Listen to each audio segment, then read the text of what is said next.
everybody, it's Chuck and Stacy from VO Buzz Weekly. And you are listening to Geek. One more. Hey there, this is BZ Cullins, and you are listening to the Geekcast Radio Network.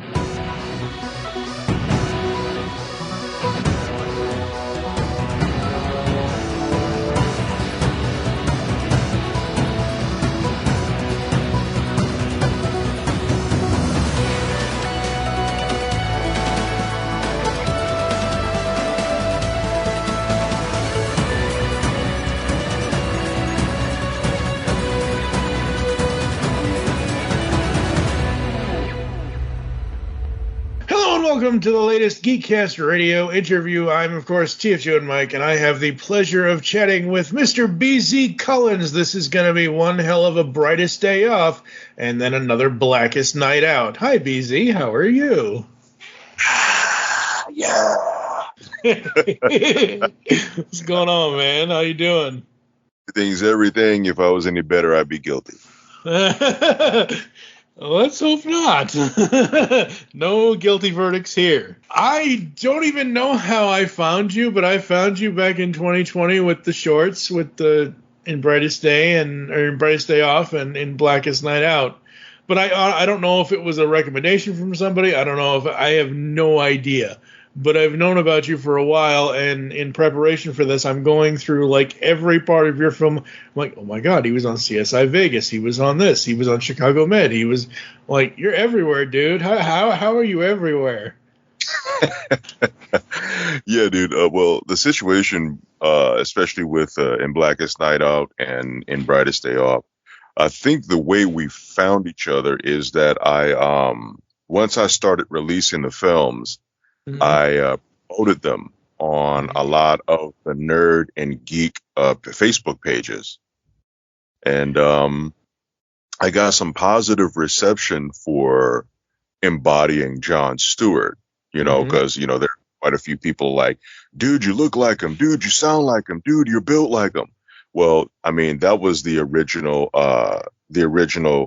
conclusion I came to back when they changed his look in the Justice League Unlimited cartoon. Right. So I'm like, well, you know what? I kind of look like the dude. I'm kind of built like the dude. I sound like the dude. Why don't I just go ahead and be the dude? That's when I started writing the first film. Nice. Very cool. Very cool. Yeah, man. Your John is very good. Very good. Thank you, man. And I didn't. So when I rewatched both of them, and I was looking. It's in Bright. I forget if it's in. I think it's in Brightest Day Off. That Diggle calls him. It calls you at one point. Did that on purpose. I know you did it on purpose, but I'm like, wait a minute, because I'm sitting here thinking, holy crap, they got David Ramsey. That would be amazing. And then I looked again. I'm like, oh, it's BZ pulling double duty. I'm like, oh crap, how did that fool me? Don't get it twisted. I did reach out to David Ramsey on social media. I tried to get him in to come and do a cameo, but I couldn't reach him. Now it's come to the point because now I'm actually a working actor in Hollywood. Right. I know how, I know the better means and ways to reach out to celebrities and actors, right, and see if I can get them to work with me or not, as opposed to just social media. Yeah, absolutely. And the one thing I will say, as I was watching in Brightest Day Off, I tend to. So again, I remember watching the shorts a couple of years ago when you released them. But when I rewatch things, I tend to focus and make sure I notice as much as I can. And I had to rewind it 4 times. I'm like, that is the VO Buzz Weekly mug in his hand. How the hell did that happen? So, if anyone is familiar with VO Buzz Weekly, it is I guess you could call it a voiceover podcast / video podcast, created by and hosted by Chuck Duran, who's a voiceover demo extraordinary, and his girl Stacy J, who's also a voice talent. Yep. And so The thing about it is Chuck Duran produced my first movie trailer demo. Nice. So, I connected with him and, I got me some merch. I actually, if you look at In Brightest Day Off, I'm also cooking. I also have a VO Buzz Weekly apron that I was going to use. Oh. But I'm like, you know what? Let me go ahead and let me just go ahead and bring in the mug. And I showed the film to Chuck, and he was over the moon. Yeah. Yeah, absolutely. Yeah, we've talked to them I think one or two times, maybe only once, but we've talked to Chuck and Stacy a couple of times because I've got voice promo. So I ask everybody, celebrities, non-celebrities, whoever it is, to do voice promos for us. Just like, hey, this is insert name here, and you're listening to the Geekcast Radio Network, whatever it is. Yep. And when I asked Chuck and Stacy to do them, Chuck just kept stumbling. So I have a clip. He eventually gets it out, but just the way, I love that dude. He's so awesome. I got to reconnect with him at some point. Yeah, he's not only is he a talented demo producer, he's a talented musician. Mm-hmm. Yep. Guitar player for Rock Sugar. Yeah, him and his band, they kill. Yeah, they do. Absolutely. So before we get started, is there anything you can reveal to us in the world of BZ Cullins, any upcoming projects that you're allowed to talk about? If you're not allowed to talk about them, then obviously we can't talk about them, but what's coming up? What's going on with you? Well, yeah, actually, for those of you who've not seen any of the short films that I've done for Jon Stewart Green Lantern, I'm actually working on film number 3. It's going to be a trilogy. So, and I was going to leave it alone, but I got talked into it by a gentleman out of the UK who writes for DC Comics News. And he is solely responsible for both of my films having multiple articles in DC Comics News. Can I guess? I bet I know who it is. Steve J. Ray. Steve J. Ray. That's Holy crap, dude! Yep. Yeah, I love that dude. He's awesome. I did a comic book origin. I do these origins things where people come on and I ask them 30 or 40 or whatever questions about comics, cartoons, toy collecting, whatever it is. And I had Steve on for the comics, and yeah, Steve's awesome. Yeah, he is. I've been on a couple of podcasts with him. And he is an absolute pleasure. I mean, he is. I've never met him, personally, but I do consider him friend. Yeah, absolutely. Yeah. Now that I'm thinking about it, it's probably one of the. Yeah, that's probably where I found you. Is probably one of those articles from DC Comics News. Okay. Because I'm pretty sure he probably sent that my way or something or other. And yeah, man. Wow, that's awesome. Small world. And I'm like, you know what? I'm working on film 3. The first 2 films are A Day in the Life of a Lantern. Right. This last film is not going to be that. Most people expect when it comes to either fan films or superhero films, they expect the powers and the fighting and the this and the that's right. Associated with the particular hero. Yeah. This particular film is going to be all of that. It's going to be powers. There's going to be fighting. There's going to be intergalactic space, killing, everything. CGI, the whole shebang. We're going all out with this one. Nice. That is so awesome. Yeah, and it's going to close the whole thing off. I have several. There are going to be several Justice League cameo appearances that I have lined up. Hero appearances that I have lined up that are going to satisfy the comic heads. And that's why I did what I did with the first one by bringing Diggle in, because I was also, as an actor, I was also promoting myself so that I can get into the Arrowverse as Jon Stewart. Yeah. And I didn't want there to be any confusion as to Jon Stewart not being John Diggle. Right. Yeah. Absolutely. So I did that on purpose. So with Brightest Day Off, it is like we were saying, folks. These are short films, but Brightest Day Off was 7 minutes 17 seconds. Blackest Night Out was 16:28. So the third film, how much longer is it going to be for a short? Looking at probably 35 to 40 minutes. Oh, wow. That's awesome. Yeah. That is so, so cool. All right. Well, let's. It gets to 6 minutes. Then it's a feature. Yep. There you go. We're going to keep it in short film format. Well, that's good. That's awesome. Yeah.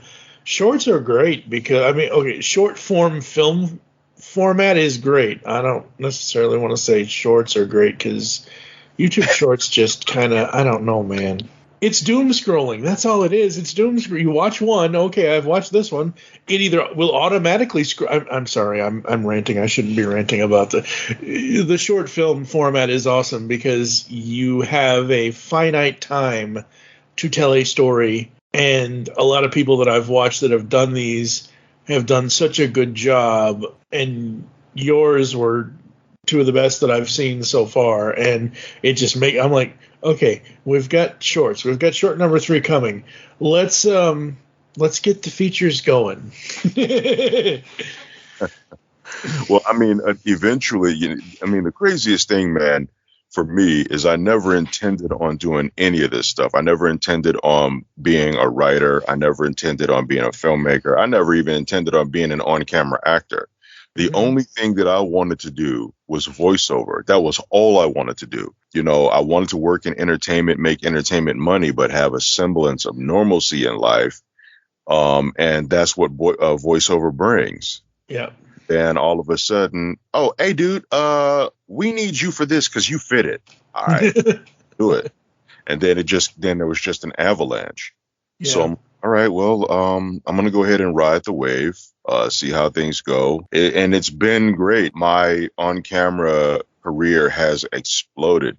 You made mention about, talking about some things. There's a film, it's in post-production currently called Summer, Winter, Spring, or Fall. And that is with a young lady named Jenna Ortega. I'm in that film. I have a scene or two with her. And I actually worked on another film probably 6 months later with a young lady named Mira Sorvino. And the DP on that film was the same DP as the Jenna Ortega film. And he goes, hey, BZ, remember that thing you did back in December with Jenna? I'm like, yeah. He goes, it's in post right now. But the word is once it gets released, it's going to be in like 2,500 theaters. I'm like, what? Wow. It's about to be big, bro. You're about to be seen. I'm like, oh, okay. Let's go. That's right. Let's go. Let's Holy go. Crap. So we'll see what happens. Yeah, man, absolutely. And I'm trying to think. Like, I watched I watched a lot of I watched it on IMDb at first, the trailer clips that they have on there, and I saw you were in General Hospital. You were, what was that like? Dude, being on a soap opera set is fast paced. I literally worked for 50 minutes. Wow. I was on set for 6 hours because that's the nature of the business, is hurry up and wait. My actual working time was 15 minutes. We got on set. There were 4 cameras in front of us. I'd never seen that before. I usually see 1 or 2. There were 4 cameras in front of us. They had us do a rehearsal. All right, well, let's go. And then we shot 1 take. I flubbed the line. We shot it over. Okay, that's a wrap. And that was the end of the day. Just like that. Wow. Super fast. I'm like, I am not complaining, but I have never been in and out off of a set that quickly after delivering lines and whatnot. I just worked on a commercial on Tuesday in San Diego. And I was there for practically 9 hours, just, doing a part here. All right, BZ, we'll need you in 20 minutes. And then I go sit down. And everyone else does their part. And I was the lead in the commercial. I can't speak that one yet, but. Yeah, no, that's fine. Yeah. But it was just, a little bit here, a little bit there, a little bit here, a little bit there. And with the soap opera, it's like, okay, BZ, let's go ahead and action. Okay, let's do another take. action. Okay, everybody, that's a wrap. And I was done. Oh, God. It was 15 minutes from the time I reported to the set to the time it was a wrap. That's crazy. Yeah. That's I mean, well, what was your character? Was it just a one-off character, I assume? Because even with the characters in soaps that are regular characters, I mean, if one of the actors leaves the next day or the next week, this role is now being played by blah, blah. Soaps are so fast. Absolutely. They might be faster than the Roadrunner, pretty much. I've auditioned for multiple soap operas. I've auditioned for Young and the Restless 12 times. I must be doing something right because they keep calling me back. I just haven't booked it. Right. But I've auditioned for Young and the Restless 12 times. I just recently auditioned for Days of Our Lives. I auditioned for General Hospital once and got it. Oh man, that's crazy. So going from that to a chair in Spidey and His Amazing Friends. Crazy, dude. I saw that clip and I'm like, holy crap, he's a chair. Yeah. Something, when we were talking about voiceover earlier, I also produce demos and I also coach. And I'm actually supposed to be doing an audition preparation with a young man who is supposed to be auditioning for a series regular role on Spidey and His Amazing Friends. I'm waiting to hear back from his mom. We were supposed to connect today. Oh. So, I'm waiting to hear back from his mom so that I can get in there, get him online, and coach him through his audition so that he can deliver a solid performance. Because we're talking series regular, dude. That's enormous. Yeah, that's amazing. Yeah, that is very, very big. Better Call Saul again, dude. You're everywhere. What the heck? Again, unexpected, man. I wasn't going for this. I had a bout with imposter syndrome. I'm like, why do y'all keep hiring me? Why do you keep paying me this amount of money to do this? I don't understand it. What do you want from me? But it just keeps happening, dude. So, like I said, I'm going to go ahead and just ride the wave and enjoy the ride. Yeah, absolutely. And then voice acting, you've done, like you said, tons of promos, trailers, all kinds of stuff. So, what is your favorite part about voice acting? Doing it from home.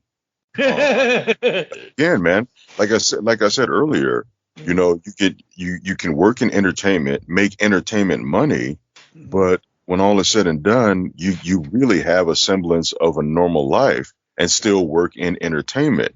Right.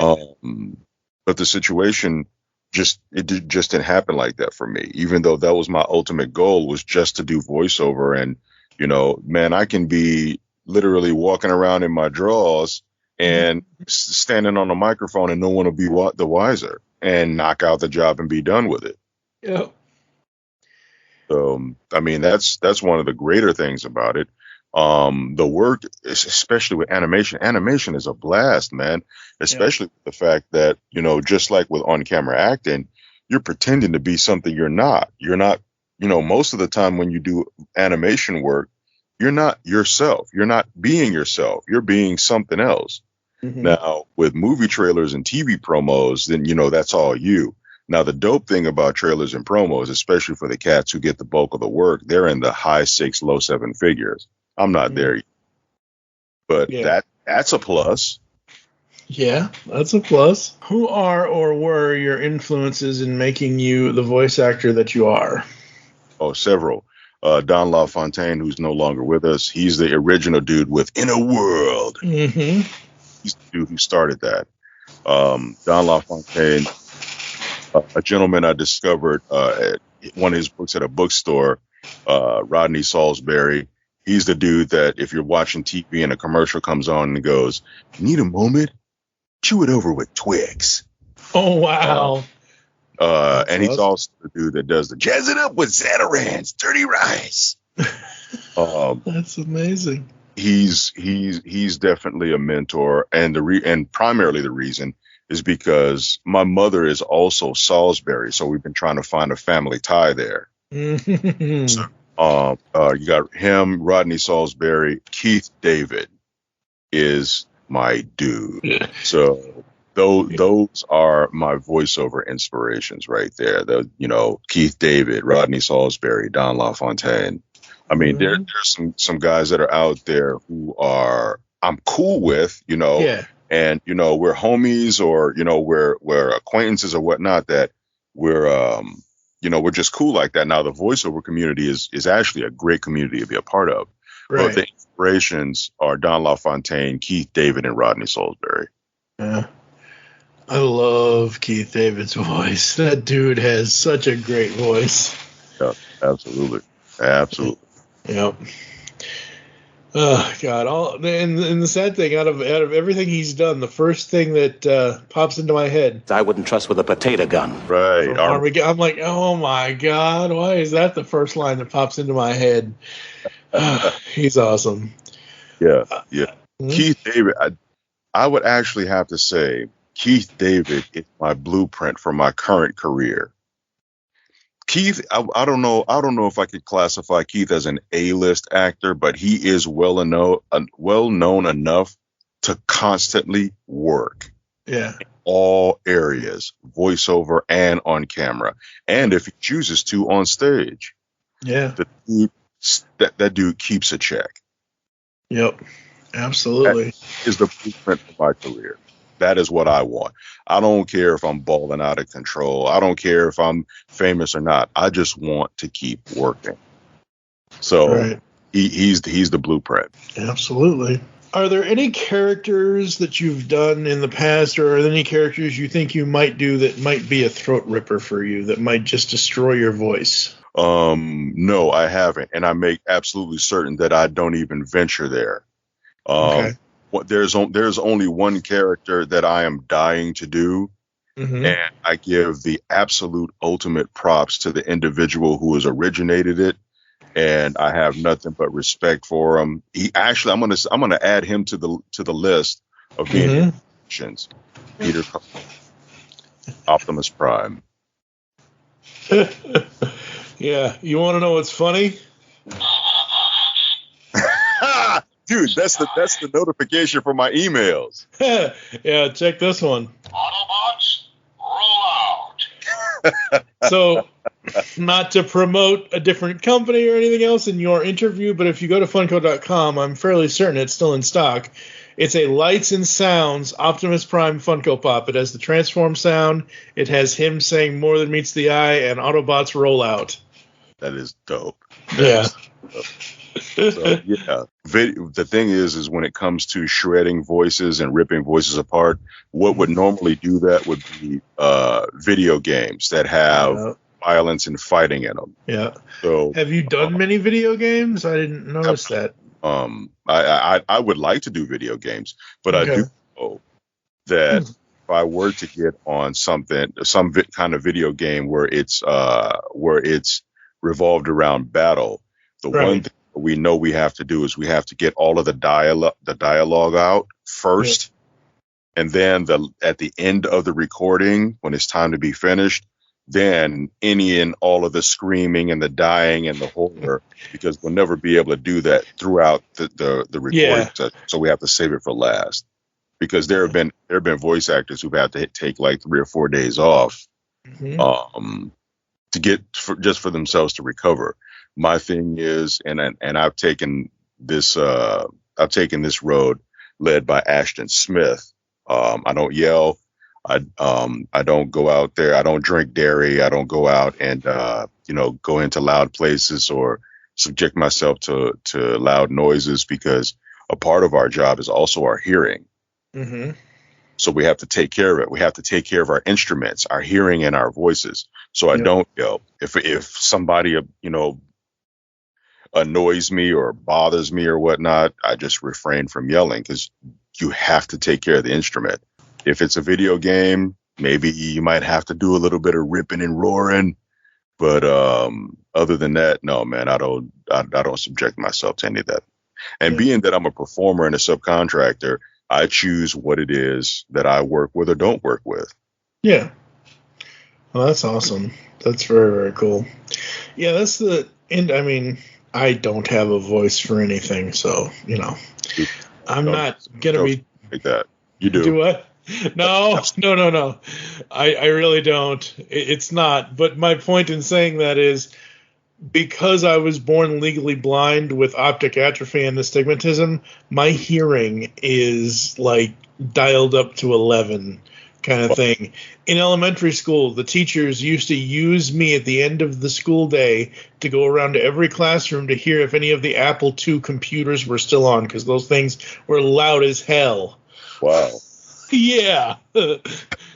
Like, as long as I don't have loud music blaring in my ears, I can hear a pin drop kind of thing if it happens. But luckily, I live in a quiet enough place where that doesn't really happen all that often. But yeah, I love hearing things. I don't mind seeing things. Like, the way I watch TV is if it's a show that I've watched before, it's background, I'll listen to it. Mm-hmm. Maybe if it catches my attention kind of thing, maybe, okay, I'll watch this. But yeah, no, you're absolutely right. You got to take care of the voice. You got to take care of your ears and all that stuff and everything else. And yeah, absolutely. As a kid, what was your influence? What were you interested in? Cartoons, comics? What made you eventually want to be where you are now? All of the above, dude. I was a comic book head and cartoon head, probably from the time I was 6. Oh wow! Yeah, my favorite DC character. A lot of people think that my favorite character, period, is Green Lantern because I decided to go ahead and be the dude. But no, Right. Green Lantern isn't my favorite. My favorite DC character is Shazam. Always has been. And I used to be enamored, even though it wasn't really it wasn't comic book source material. Mm-hmm. When the Shazam show, the Shazam ISIS hour would come on. Yep. Dude, I was in heaven. Whenever I could, I'd see if I get my mom to go and buy me some Shazam comics. I got Shazam Underoos, dude. I was Shazam obsessed.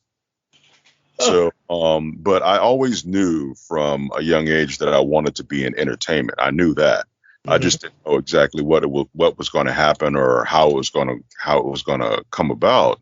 Yeah. And then at 8 years old, I hit puberty like super early, and my voice changed when I was 8.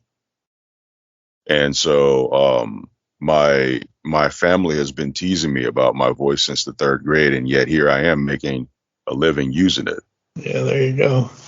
As a matter of fact, this commercial I just did in San Diego is an on-camera commercial, but I got it because of my voice. I got CSI Vegas because of my voice. It was what they were looking for, and right. I got it because of that. What was that like? CSI Vegas? Yeah. Amazing. Amazing. First, let me talk about the crafty and the lunch and the food. That's CBS for you. Oh my god, dude! What the greatest thing was about being on that set was lead actress Paula. She was dope because with voiceover and on camera is a different beast, and for voiceover we don't have to remember anything. Right. On camera we do. Yep. And so that's always been my hiccup is, I always have this fear of just destroying and flubbing lines, even though I've only flubbed in all of the projects I've been in. I've only flubbed like twice. Wow. That's one of them was General Hospital. But, Paula, man, she was just amazing, man. She, we were sitting at the table. And she goes, hey, don't worry about this. You got this. She took my hand into her hands and she was rubbing them, making certain I was warm. She's like, don't worry about a thing. You got this. Clearly you did right in the audition, in order to get you here. You belong here. Right. So don't worry about a thing. You got this. This is what I'm going to do. This is what I'm going to do. And this is the direction we'll go in. And she totally, completely put me at ease while, three cameras are on me, and it's me, Paula Newsome, and Marg Helgenberger. And it's like, these women are veterans, homie. Yep. Yep. I mean, Marg Helgenberger, holy crap. Like, I haven't watched Vegas in a while, but I assume she's like the lead one in charge now that Grissom is gone. Yeah, Paula Newsome is the lead. Oh, okay. Yeah. Okay. Paula Newsome is the lead in CSI Vegas now. Because now my understanding it's a reboot. They just bought it. Okay. Right. Yeah. Got you. Yeah, I loved all that stuff. I wish, oh man, it didn't last very long, but because, once you have a hit show, CSI, it goes for 5, 6, 7 seasons. You're going to do all this other stuff. You're going to do Miami. You're going to do New York. You're going to do this. You're going to do that. They did CSI Cyber for 2 seasons, and I'm like, oh, I want more of this. This is cool to me. And then it only lasted 2 seasons, unfortunately. But it is what it is. So this the third film in the trilogy for your Green Lantern stuff, can we get the exclusive on the title reveal? Actually, you know what? It's not really that big of a secret. It's just it's another play on the oath, and right. it's super simple. The first one is In Brightest Day off, In Blackest Night out. The name of this film is No Evil Shall Escape. Ah, nice. Very cool. Yeah. Very cool. Well, now you need to do 7 more, or 3 or 4 or 5 more to finish the entire oath. Yeah. And one of the processes when it comes to making films and whatnot, right, is a budget, money. Yep. And so that's one of my situations. I'm almost finished writing the film. It's just a matter of I have all of the characters in place. Everybody's ready to go. I have a costume designer who is out of this world. And there's, like I said, there's going to be everything. There's going to be costumes. There's the CGI, the special effects, the fighting, the killing, the choreographed fights, all of that stuff, everything. It's all there. And again, several Justice League as well as Green Lantern cameos, because if you noticed in the second film, there were 7 lanterns in that film. Yep. There's going to be a couple of lanterns that are going to be returning. Awesome. Yeah. Poor Kyle. He got such a shaft in that second film. I always liked Kyle. He was cool. So, yeah, man. Just hopefully, I can get the money up, because my situation is, even though these are fan films and whatnot, I can't make money off of these films because they're already owned. Yeah. And I wouldn't even try to do that. I just put myself out there. I'm like, look, I want to play John Stewart, the Green Lantern. Well, I have now, and nobody can take that away from me. Yep. And Warner Brothers didn't have to acknowledge it in order for me to make it happen. Yeah. But it did happen. Yeah. And now it's out there, on the internet for everyone to see that there's this dude who played John Stewart, and there's a good contingent of people who enjoyed it. Yeah, absolutely. No, they're great. They're absolutely hilarious. Yeah.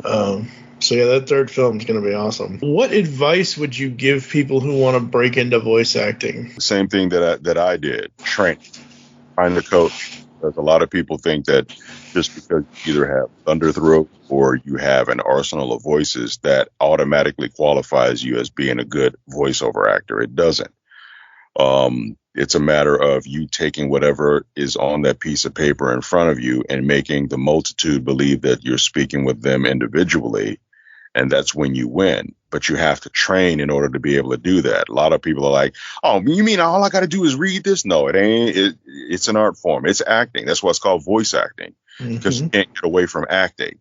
So I tell people, get into an acting class, get into an improv class, because improv helps immensely with voiceover. So get into acting, get into improv, get in with a voiceover coach who's going to teach you the ins and outs of technique. And when it comes to dealing with this thing, don't just go and get yourself a $30 Yeti mic or snowball mic, and then all of a sudden call yourself a professional voiceover talent. Yeah, you got to get some training in you first. You got to get to know what the business is, in addition to honing your craft in the performance aspect of it. Yeah, absolutely. That's awesome. Anything else you would like to bring up, sir? Let me see. What else is there? Oh, goodness gracious. Well, now that the strike is over, the audition coming in like an avalanche. So that's awesome. Yeah, there's some major TV shows out there that are casting. Some of them are in their last season, and there are a few of them that I'd like to get in on. So, fingers crossed. Hopefully, prayerfully, SWAT's about to go. It's their last season. Station 19, it's their last season. I'd love to be on one of those shows. I've auditioned for them both multiple times. I'd like to be on one of those before they go. There's a plethora of things out there. I literally have like a couple of auditions in my email box right now that I have to go and record, both voiceover and on camera. Very cool. Very cool. Ladies and gentlemen, the world is basically in BZ Cullins' hands, folks. He's going to take over the world. Forget Jon Stewart. He's turning into Sinestro. Holy crap. Oh, man. Yeah, like I said, I've always loved what you've done and what I've seen you do. And like I said, those first two films are great. And yeah, this has been awesome. So where can the fans interact with you online? Okay, it's super, super easy. If for whatever reason, if you lose me, I'm going to have you committed to like Arkham because it's criminally insane if you do lose. Everything is BZ the Voice. Everything across the board. You can't lose me. YouTube, LinkedIn, Facebook, TikTok, Instagram, Twitter, Skype, my website. Everything is BZ the Voice. Everything. You can't lose me. My IMDb, BZ the Voice. You cannot lose me. You absolutely can't. Letter B, letter Z, the Voice. All one word.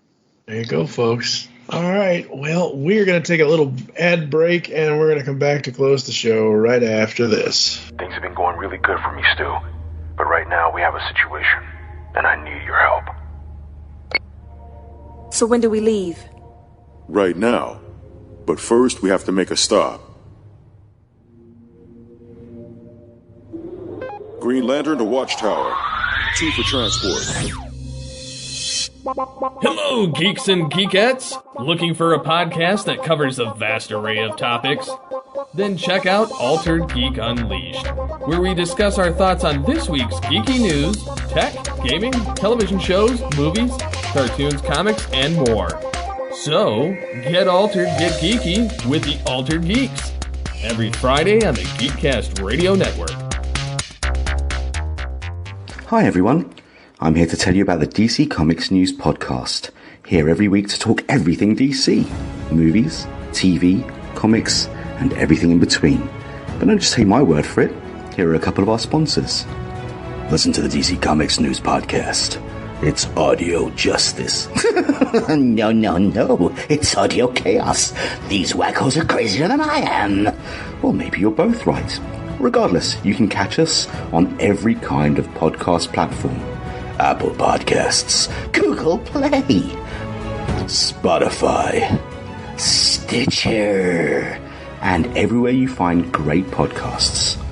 So, can I go now? Let him go. He did everything you asked.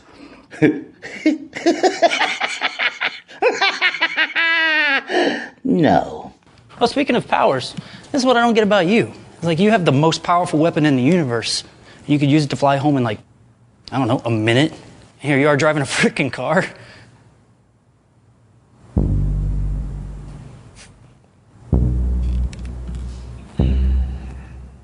This kid just doesn't get it. No. How many times I gotta tell you, man? Mind your business. ain't nothing. Yeah, get a move on, kid. I'm starving.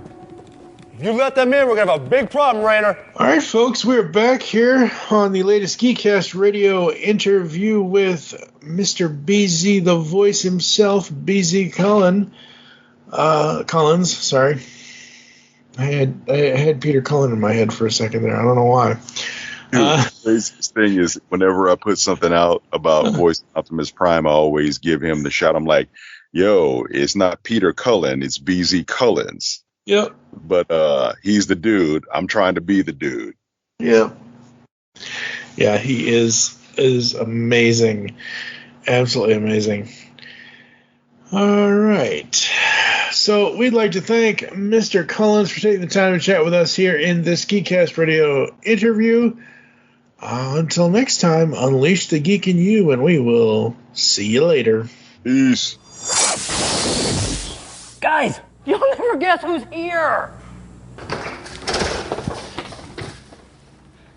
Wow. Seriously? What the frickin' frack? Are you kidding me? This is Kevin Conroy, and I am the goddamn Batman.